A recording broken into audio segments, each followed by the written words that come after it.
옆에 분들, 뒤에 분들 인사 좀 하시죠. 주의 이름으로 사랑합니다. 축복합니다. 잘 오셨습니다. 큰 은혜 받으시기 바랍니다. 십자가의 능력 안에서 즐거운 교환이 이루어지기를 축복합니다. 15초 이상을 인사해야지만 부흥이 됩니다. 은혜가 됩니다. 잘 오셨습니다. 고려 말기 충남 예산에 김성만 그리고 이순이라고 하는 형제가 살고 있었는데 평소에 우애가 너무나 좋기로 소문이 났습니다. 형은 이제 결혼한 지 오래가 돼서 자녀들이 좀 많이 있고, 이순이라고 하는 그 동생은 뭐 얼마 전에 이제 갓 결혼한 그런 상태에 있습니다. 두 사람이 열심히 논문사를 져갖고 수학이 이렇게 각자 이렇게 이제 많이 좀 있어요.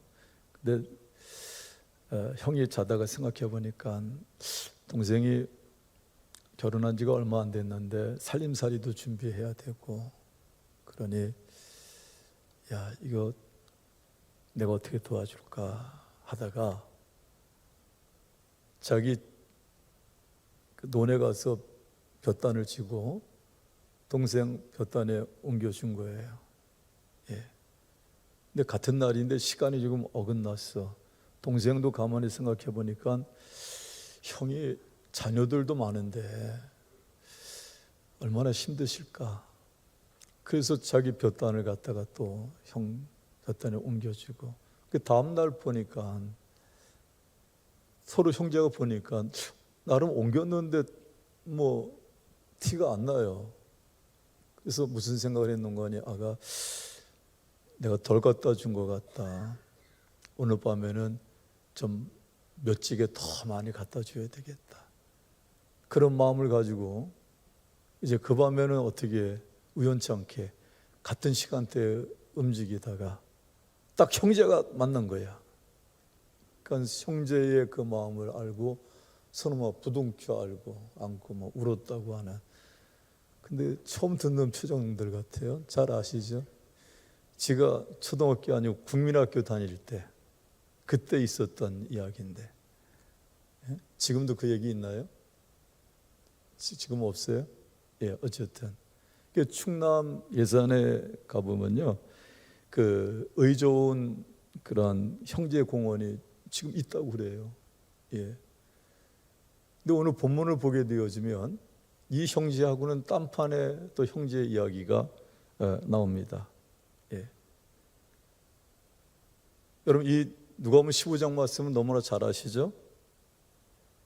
그러니까 형제를 둔 그 아버지가 지금 온 동네 사람을 다 초대해서 지금 잔치를 배설하고 있어요. 근데 이 잔치는 어느 다른 잔치하고 이 차원이 색깔이 분위기가 틀리는 거예요. 일본 잔치하면은 이제 우리 치은숙 권사님처럼 결혼하면은 필요연하고 이렇게 잔치를 베풀지 않습니까? 근데 이 본문에 나오는 이 잔치는 그런 잔치가 아니에요. 사고치고 돌아온 그 둘째 아들을 위한 잔치입니다. 그것도 보통 사고가 아니에요. 아버지한테 자기한테 돌아올 유산 미리 달라고 떼써서 가지고 나가갖고 오늘 본문에 있듯이 누구하고? 창녀들하고, 그러니까 세상 방탕하게 다 완전히 탕진하고, 요즘 말로 하면 유흥비로 그냥 다 탕진해서 거지도 무슨 거지고 상거지로 돌아왔어요. 뒤집어 먹는 지업연매도 먹지 못해갖고 막 줄이고 막 냄새나고, 뭐 몰골이 말이 아니죠. 예. 근데 그 아들, 그러니까 요즘 말로 하면은 그 아버지 그 재산 집문서 가지고 가갖고 대출 받아갖고 유흥비로 탕진하고 갈 데가 없어 겨들어온 아들이에요. 예? 이 아들을 위해서 잔치를 벌였다. 근데 누가 생각해도 이건 정상적인 잔치가 아니죠. 이상한 잔치잖아요.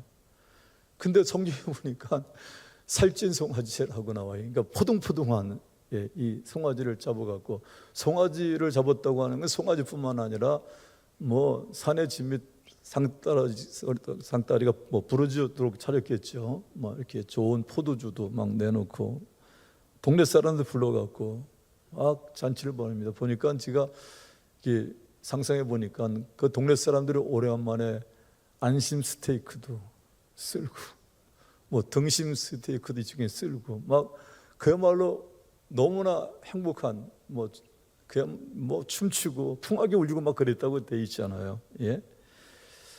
그러니까 둘째 아들 입장에서 봤을 때는 너무 황송한 거죠. 이 잔치가 감히 상상도 못했잖아요. 아버지 집에 돌아올 때 그 아들은 어떻게 생각했어요? 아들이 그거는커녕 품꾼의 하나로라도 좀 아버지가 받아줬으면 좋겠다. 그런 심정을 가지고 왔는데 아버지가 이렇게 잔치를 베푸는 겁니다. 세상에 이런 아버지가 어디 있겠습니까? 예? 그 둘째 아들은 이 아버지의 한없는 배려와 사랑에 너무 감격했지요. 온 동네 사람들이 막 흥겹게 잔치를 벌이고 있는데, 근데 그 자리에 한 사람이 없어. 누가 없었어요? 큰아들. 그렇죠. 큰아들. 첫째 아들 큰아들이 없는 거예요. 근데 오늘 본문에 보니까 어디에서 돌아왔다고요? 밭에서. 이거 얼마나 성실한 사람이에요. 그러니까 밭에서뿐만 아니라 농경사회에서 논농사도 짓지만은 목자들이 많았거든요. 이스라엘. 그러니까 양을 돌보고 나가려면 며칠간의 양우리에 있어야 되고, 그러니까 며칠 만에 집에 돌아온 거예요. 자기가 할 일 최선을 다하고. 근데 보니까 막 풍악 소리가 나고 막 사람들이 춤추는 모습이 자기 집에서 막 이렇게 보여지는데 이게 무슨 일이지? 내가 알지 못하는 무슨 일이 벌어졌나? 가니까 종이 그를 맞이합니다. 아니 도대체 우리 집에 무슨 일이 일어났냐고 물어보니까 하는 말이, 아니 둘째 아들이 나갔다가 이제 돌아왔는데 그 주인 마님이 너무나 적어갖고 지금 송아지 잡고 뭐 이것저것 막 잔치를 준비해서 동네 사람들과 지금 즐거움의 잔치를 배설하는 겁니다. 근데 그 이야기를 듣고 이 큰아들의 반응이 어땠는가 하니, 어땠어요? 그래, 내 동생이 돌아왔나 하고 막 그 잔치에 참여한 게 아니에요. 뭐를 냈어요? 화를 냈어. 화를 낸 거예요. 기분이 상해버렸어. 그래서 아버지한테 따지는 장면이 오늘 본문에 나오잖아요. 예? 제가 몇 해 동안 그야말로 아버지 일을 돕기 위해서 얼마나 제가 열심히 일했습니까? 근데 저한테는 염소 새끼 한 마리도 내어주지 않고서, 아니 창녀들과 재산을 다 낭비한 저놈을 위해서는 송아지를 내놓고, 이게 말이 됩니까? 한마디로 어이가 없다는 얘기죠. 기분이 나쁘다는 거죠. 근데 여러분, 이 큰아들의 반응이 여러분 이상합니까? 아니면 정상입니까? 정상이죠. 이상하지 않잖아요. 이거는 지극히 당연하잖아요. 사실은 아버지를 잘 섬겼고요, 머슴처럼 일했어요. 지금 잔치 벌이는 그 집에서 이 아들은 밭에서 일하고 돌아왔잖아요. 이런 걸로 봤을 때에 이 큰아들은 최선을 다한 거예요. 근데 그러한 자기에게 어떤 보상도 없어요. 근데 그 반대로 아버지 재산을 흥청망청 그냥 탕진해버린 저 나쁜 놈을 위해서는 살찐 송아지를 잡고 잔치를 벌이다니, 이게 큰아들이 볼 때는 이게 말이 안 되는 거예요. 말이 안 돼. 성경은 이렇게 압축돼 있잖아요. 그러니까 이걸 상상해 보면은 그 집에서 지금 어떤 일이 벌어지고 있는지 지금 확 보이지 않습니까? 그러니까 큰아들의 입장에서는 이건 상상할 수도 없는 일이에요. 이 아들이 화내는 건 당연한 거예요. 얼마나 자기는 아버지 집에서 열심히 일했는데. 그러니까 누가 들어도 이 큰아들이 화내는 것은 당연합니다. 화낼만 합니다. 사실은 아버지 행동이 이해가 안 되는 거죠. 아버지 행동이 이렇게 봤을 때 이해가 안 돼요. 아버지가 그 집 나간 아들이 돌아왔기 때문에 기뻐할 수는 있어요. 그 아들을 막 따뜻하게 맞이해주고 거기까지는 이해가 될 텐데, 그 다음이 너무 과한 거예요. 살찐 송아지를 잡았다는 것은 최상의 잔치를 벌였다는 것이거든요. 그러니까 큰아들의 입장에서 봤을 땐 이건 아니라는 거지. 이럴 수는 없다는 거지. 나를 위해서는 염소 새끼 한 마리도 내어주지 않은 분이 뭐 이럴 수가 있느냐. 억울한 거예요. 억울한 거예요. 그러니까 여러분 지금 얘기를 지금 듣다 보면 여러분들 큰아들 심정이 되어지면 뭐가 느껴져요? 억울한 마음이 느껴지잖아요. 이럴 수는 없다고 하는 마음이 느껴지지 않습니까? 그러니까 동생이 없는 동안에 그 동생의 자리를 여러분 그 공백을 채우기 위해서 이 큰아들은 최선을 다했어. 동생의 공백을 메꾸기 위해서 뭐 땀 흘려 열심히 최선을 다했어요. 근데 거기에 따라 어떤 칭찬도 없었고 보상도 받지를 못했어요. 그러니까 누가 봐도 여러분 큰아들이 화내는 걸 이해할 수 있어요. 큰아들이 이해할 만합니다. 이것이 지금 본문에 나와 있는 겉에 드러난 우리가 공감할 수 있고 우리가 이해할 수 있는 그런 범위인데, 근데 이 말씀을 깊이 보게 되어지면 우리가 곰곰이 생각해야 될 부분이 있습니다. 그러니까 이 큰아들 이해가 되지만 이 큰아들의 또 다른 면을 우리가 완전히 반전이 되어지는 다른 면을 우리가 이 본문에서 볼 수가 있어요. 이 큰아들은 굉장히 중요한 한 가지를 놓치고 있습니다. 그러니까 결정적으로 중요한 것을 이 큰아들은 놓치고 있어요. 아버지가 그 부분을 정확하게 그러나 따뜻하게 그 부분을 드러내고 있습니다. 31절을 보실까요? 뭐라고 되어 있는 거니? 아버지가 이르되 얘 너는 항상 나와 함께 있으니 내 것이 다 네 것이 아니냐, 이렇게 말씀하고 계시거든요. 그러니까 아버지가 말씀하시는 것은 아버지 집에 있는 그 모든 것들이 다 누구 거라는 거예요? 큰아들 거라는 거예요. 네 것이 아니냐. 예? 이렇게 성경은 말씀하고 있거든요. 그러니까 평소에 이 얘기를 조금 더 부연한다면 큰아들에게 하는 아버지의 말씀은 이거예요. 네가 평소에 먹고 마시고 누리는 모든 것, 그거 다 네 것이 아니냐. 네가 마음껏 누리고 마음껏 먹었고 마음껏 생활했던 모든 것들, 맞습니다. 아버지의 재산은 결국 큰아들 것이거든요. 웬관이 둘째 아들이 이미 자기 몫을 가지고 나갔어요. 그러니까 둘째 아들에게 돌아갈 몫은 이미 다 지불이 됐어. 그러니까 지금 아버지에 남아있는 모든 재산은 큰아들 거란 말이에요. 예. 그래서 아버지와 함께 지내면서 무탈하게 좋은 음식도 먹고 좋은 옷도 입고 또 좋은 잠자리도 있었고, 집이 이렇게 잔치를 벌일 정도라면 꽤 큰 집이고 규모가 있는 집 아니겠습니까? 예. 이 모든 것이 다 큰아들 것이라는 것이죠. 자기가 다 누렸다고 하는 것이죠. 근데 잘 말씀을 따라오십시오. 오늘 굉장히 중요한 얘기입니다. 그러니까 오늘 말씀을 우리가 잘 소화하면, 그리고 믿음으로 반응하게 되어지면 후반전이 역전이 되어져요. 아멘 좀 하십시오. 어떤 아멘을 갖다 팔고 왔나. 예? 여러분, 이 말씀을 잘 따라오셔야 돼. 자, 왜 그랬을까? 큰아들이 왜 그랬을까? 무엇 때문에 여러분 그 동생이 죽은 줄 알고 있던 동생이 들어왔으면 정말 그 기쁨으로 잔치에 들어가서 동생을 끌어안고 자랐다고 고생하지 않았냐고 그래야 되는데, 이 큰아들이 우리가 이해한다고 했지만은 왜 이렇게 트집을 잡고 불평하고 원망했을까? 그러니까 지금 큰아들이 보인 반응은, 여러분 우리가 당연하다고 고백을 했는데 그게 우리의 모습이라는 것을 부인할 수가 없거든요. 지금 큰아들이 지금 무엇 때문에 이렇게 원망하고 불평하는 걸까? 이유가 어디 있다고 생각하세요? 이유가 여러 가지 있다고 생각하세요? 이유는 딱 하나입니다. 앞에서 봐도 하나고 뒤에서 봐도 하나예요. 이유는 딱 하나예요.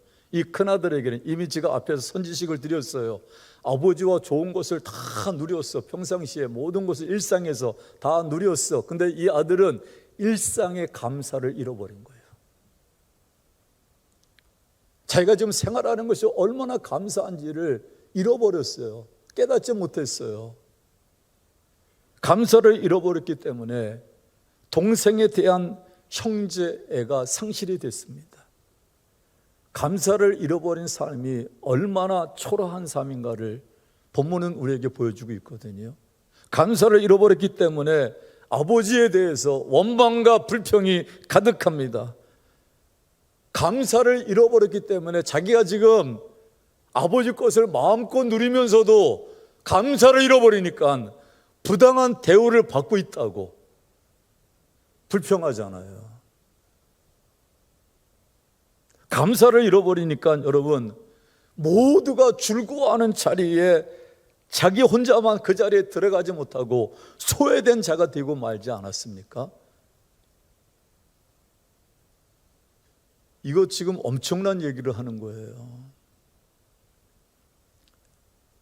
감사를 잃어버리니까 모든 관계가 다 깨어지고 그의 삶이 원망과 불평으로 뒤죽박죽이 된 것입니다. 여러분, 오늘은 맥주 감사 주일입니다. 우리가 보리 농사 안 짓잖아요. 근데 왜 이 절기가 중요한 것이냐? 우리가 이 맥주 감사 주일은 지나간 반년의 삶을 어떻게 살아왔는지를 한번 돌아보라는 거예요. 왜? 우리를 복 주시려고. 우리 하나님의 복을 받지 않고는 살 수 없거든요. 지금까지 살아온 것도 하나님의 은혜요. 지금 사는 것도 하나님의 은혜요. 앞으로도 하나님의 은혜가 아니면 오늘 살 수가 없어요. 그러니까 이 맥주절, 이 절기를 지키라고 하는 것은 지나온 반년을 어떻게 살아왔는지를 돌아보라는 거예요. 어떻게 사셨습니까, 여러분은? 2024년, 2023년 생각할 거예요. 올해만 생각해 보십시다. 어떻게 살아오셨습니까? 여러분은 무엇을 혹시 잊고 사셨습니까? 무엇을 잃어버리고 사셨습니까? 혹시 이 본문에 나와 있는 이 큰아들의 모습이 나의 모습은 아닌지 각자 한번 생각해 봐야 된다고 하는 것이죠. 조금만 힘들어도 원망하고 불평하고 성내고 화내고 탓하고, 혹시 이것이 지난 반년의 우리의 삶의 모습은 아니었는지요? 별것도 아닌 것에 대해서 화를 내고 성을 내고 짜증을 내고, 그래서 자기 자신뿐만 아니라 사랑하는 가족과 주변 사람들에게 피스메이커가 아니라, 화평을 주는 사람이 아니라 트러블 메이커가 되어지는, 자기 감정과 마음에 맞지 않으면 별거 아닌 것 가운데에서도 성을 내고 화를 내고,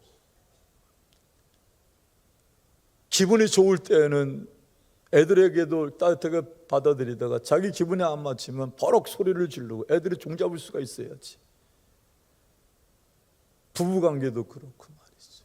이런 부분들이 물론 짜증나고 원망한 일들 있을 수 있지요. 그러나 우리 그리스도인으로 살아간다고 하는 것은 짜증내고 불평을 터뜨리는 삶은 어울리지 않는 삶임을 아셔야 됩니다. 짜증날 일 있지요. 예수님이 아니면 우리 성질대로 살면은, 근데 예수님 때문에 참아야 될 일도 많잖아요. 예? 다른 사람들은 짜증내고 화를 내고 불평하고 원망하며 살아도 우리 예수님 믿는 사람은 그렇게 살면 안 됩니다. 근데 여러분 보세요. 알면서도 안 되잖아요. 금방 후회하고서는 내가 다시는 그러지 말아야지. 별거 아닌 것 가지고 내 사랑하는 사람한테 상처 주지 말아야지. 그러다가 조금 하루도 안 지나서 그런 상황이 반복되어지면 또다시 성을 내고 화를 내고, 그 성내는 것에 하나님의 의를 이룰 수 없다고 성경은 말씀하고 있거든요. 예? 도대체 이것을 우리가 어떻게 고쳐야 되느냐? 이게 안 되면 축복의 문이 활짝 열려지지가 않아요. 그래서 오늘 맥주 감사 주일을 통하여서 우리에게 이 큰아들의 실상을 보여주면서 겉으로 봤을 때 그의 행동과 그가 했었던 모든 반응은 그럴 수 있다고 하는 부분이 있지만 내면을 들여다보게 되어지면 보통 심각한 문제가 아니거든요. 그러니까 이 아들의 모습을, 큰아들의 모습을 거울에 비춰보면서 누구를 봐야 되는 거 아니, 나를 봐야 되는 거야. 나를. 그러니까 혹시 이 큰아들의 모습 가지고 전반기를 살았는데 이 부분을 궤도수정을 하지 아니하고 이 모습 그대로 후반기를 산다면 후반기도 별반 기댈 것이 없다는 거예요. 그러니까 오늘 이 말씀은 굉장히 중요한 겁니다. 사랑하는 성도 여러분, 어떻게 살아야 되냐 그러면 예수 그리스도를 나의 구주, 나의 하나님으로 고백한 우리 하나님의 자녀들은 그럼 어떻게 살아야 되느냐? 따라서 하십니다. 잃어버린 감사를 회복하자. 옆에 분, 뒤에 분한테 축복하세요. 잃어버린 감사를 회복하십시오. 그게 사는 길입니다. 거기까지 하세요. 잃어버린 감사를 회복하는 것. 예. 여러분, 잘 들어보세요. 그것도 뭔가 어떤 특별한 것이 주어졌기 때문에 감사하는 것이 아니라 무슨 감사? 일상에 데살로니가전서 5장 18절에서는 이걸 범사라고 말씀하고 있죠. 일상생활에서 뭐 나에게 특별하게 좋은 일이 있고 막 그런 일이 있으면 그건 믿지 않은 사람도 감사해요. 근데 적어도 그리스도인들은 예수님을 나의 구주, 나의 하나님으로 고백한 주의 백성들은 그냥 일상적으로 우리가 평범하게 살아가면서 특별한 것이 없어도 일상에서의 감사가 우리 안에 있어져야 될 줄로 믿습니다. 그게 품격이라니까. 그게 예수님 믿는 사람들의 품격이란 말이에요. 이 품격이 외적인 조건에서 나오는 것이 아니라 우리에게 정말로 주님 때문에, 하박국 선지 때문에 모든 게 다 없다 할지라도 나는 구원의 하나님으로 인하여 감사하겠다고 하는, 기뻐하겠다고 하는 이 고백이 있는 사람들, 일상에서의 감사가 있는 사람들. 보세요. 내가 지금 먹고 마실 뿐만 아니라 잠잘 곳이 있고 일터가 있고 사랑할 수 있는 사람이 있고 예배할 수 있는 교회가 있고 감사해요, 감사하지 않아요? 감사하지. 원망하고 불평하고 성내는 것 따져보세요. 몇 가지 돼요? 한두 가지밖에 안 되잖아. 그 순간 별거 아니잖아. 근데 왜 감사는 다 수면 아래 가라앉히고 별거 아닌 것 때문에 마음이 상하 있고 성을 내고 감사는 어떤가 다 팔아버리고 우리가 이렇게 마음껏 감사할 수 있다고 하는 것이 얼마나 귀한 일입니까? 얼마 전에 북한의 신앙인들이 성경책 보다가 총살당했다고 하는 이야기를 듣고 얼마나 가슴이 아팠는지 알 수가 없어요.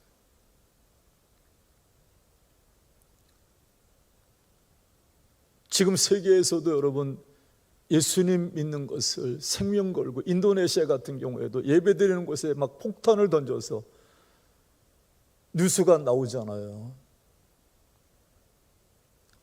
우리가 이렇게 마음껏 주님 앞에 나와서 예배드릴 수 있다고 하는 거 한 가지만 보더라도 우리가 얼마나 감사한 일이에요. 하나님이 나 같은 사람을 믿으셔서 성가대로 써주시고 교사로 써주시고 셀리더로 써주시고 교회 장로님 되게 하시고 권사님, 집사님 되게 하시고 이 모양 저 모양으로 우리가 쓰임받는 것, 이거 얼마나 감사한 일이에요. 관계성 속에서 좀 부딪히는 그 어려움 때문에 불평하지 마시고 그런 것 가지고 하나님 못하느니 유치하게 그러지 말고 사랑하는 성도 여러분, 얼마나 감사한 일이란 말이에요. 우리가 이 부분이. 예? 여러분이 이렇게 교회에 나오셔서 계단을 올려오셔서 건강한 발걸음으로 나와서 예배 드릴 수 있다는 것, 이런 일상에 감사할 수 있게 되시기를 주의 이름으로 축복합니다. 사실은 성내고 원망하고 불평하는 거 한두 가지도 안 돼. 그것도 지나가면 아무것도 아니에요. 근데 왜 감사를 잃어버리고 내가 얼마나 행복한 사람인지를 잃어버리고 그 별거 하는 것 때문에 이 감사를 다 소멸시키고 살아가는 말입니다. 여러분, 특별한 것이 없어도 일상에서 누리는 모든 것이 감사의 제목인 줄로 믿습니다. 감사하지 않은 것이 없는 거예요. 예. 제가 오늘도 그렇고 저는 날마다 특히 이제 주일 같은 경우에 더 자고 싶어도 늦게 자도 보통 제가 12시 전후에서 잠자리에 드는데 더 잠자리에 새벽 기도가 주일날에는 전체적으로 없잖아요. 근데 저는 그 시간에 그냥 정확하게 일어납니다. 그러면 저 혼자 새벽 기도하고 이제 문 열어놓고 저 앞에 주차장 나가서 한번 숲을 쭉 돌아보고 하늘을 쳐다보면 그렇게 감사할 수가 없는 거예요.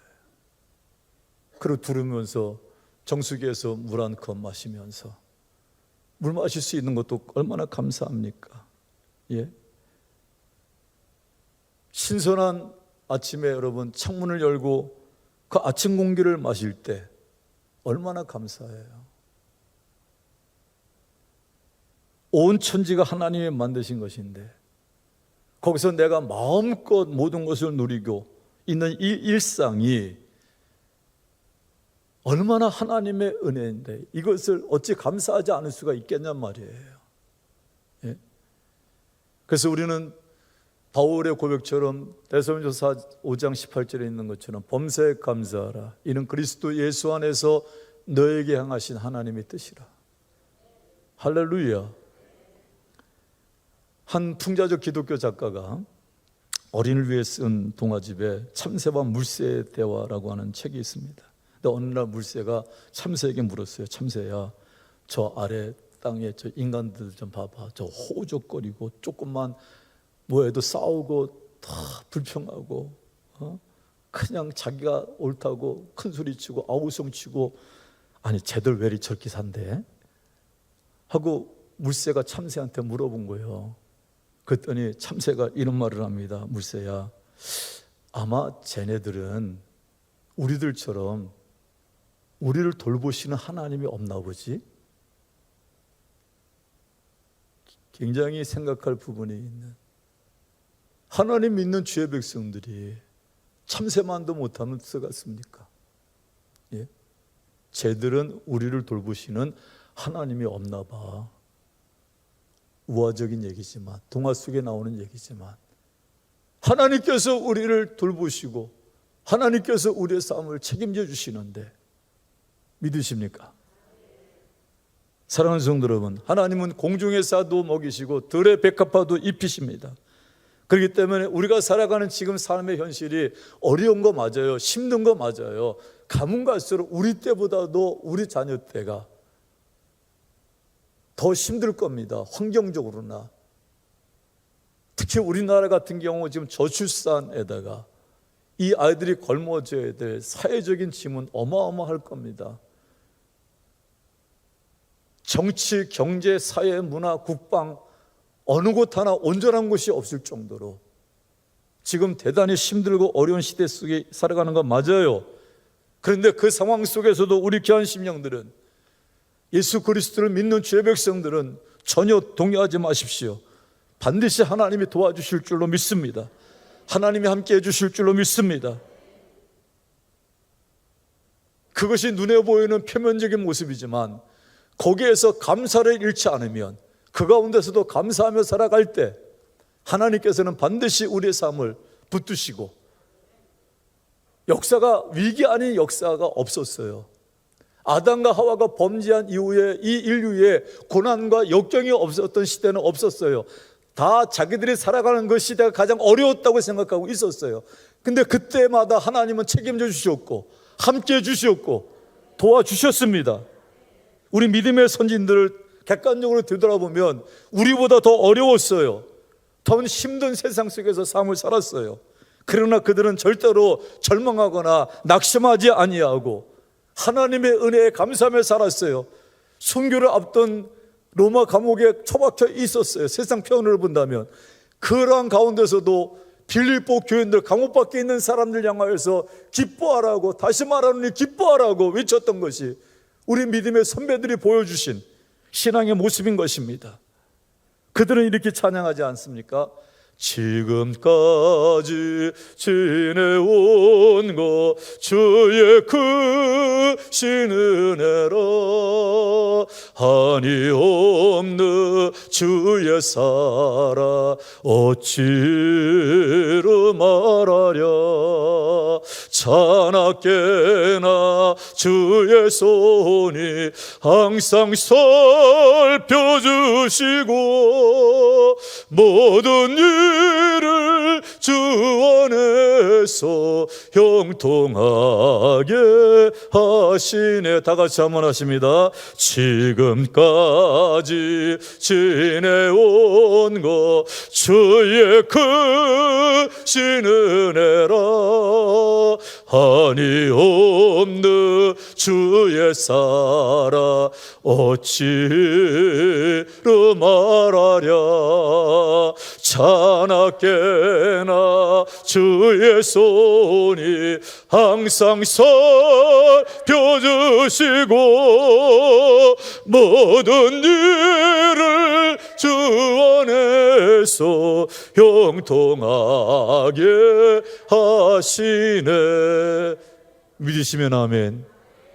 감사의 시작은 결론입니다. 깨달음에서부터 시작되어지는 것이에요. 지난 날을 한번 돌이켜 보십시오. 힘들고 어려웠던 순간도 있지만 돌이켜보면 하나님의 은혜가 아닌 것이 없습니다. 모든 것이 하나님의 은혜였고 여기까지 인도해 주셨습니다. 그래서 여러분 잊지 마십시오. 이야기를 절대적으로 잊지 마십시오. 영적인 원리가 있어요. 우리 귀한 심령들이 감사를 회복하면은 지금까지 나를 괴롭혔던 것이 영적인 것이든 정신적인 것이든 삶 속에서 어떤 것이든 감사가 회복되어지게 되어지면 여러분을 고통스럽게 했던 모든 것들이 사라질 줄로 믿습니다. 여러분, 어두운 곳에 빛이 임하면 어둠이 사라지듯이 감사가 회복되어지면 내 속에 마귀가 집어넣었던 원망과 불평이 사라지게 되어지고 기쁨이 있게 되어지고 감사가 있게 되어지고 하나님의 축복이 넘쳐날 줄로 믿습니다. 그래서 오늘 아버지는 이 큰아들이 그것을 스스로 깨닫기를 원했던 거예요. 여러분, 오늘 맥주주일은, 맥주절 감사주일은 중간 점검의 날입니다. 무엇을 점검하는 거예요? 감사를 점검하는 날이에요. 여러분, 다른 건 몰라도 오늘 이 결심을 하고 가셔야 돼. 그래, 감사하며 모든 걸 감사로 해석하리라. 따라서 모든 일을 감사로 회복하리. 근처가 잘못 나랬어요. 모든 일을 감사로 해석하리라. 예. 모든 일을 감사로 해석할 수 있게 되기를 축복합니다. 기도하시죠. 주님, 지난 반년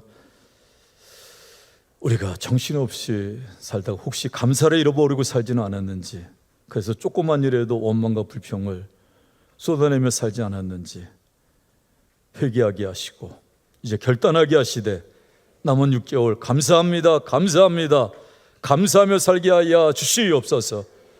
오늘 예배를 통해 더 많은 것을 누릴 수 있는 복의 자리로 나가는 출발점이 2024년 맥주 감사 주일 이 시간 되게 하여 주시옵소서. 지금부터 주의 백성들이 감사를 회복하면 추수감사 주일에는 풍성한 감사거리가 주의 백성들의 삶 속에 주렁주렁 맺혀질 줄로 믿습니다. 감사를 회복하게 하여 주시옵소서.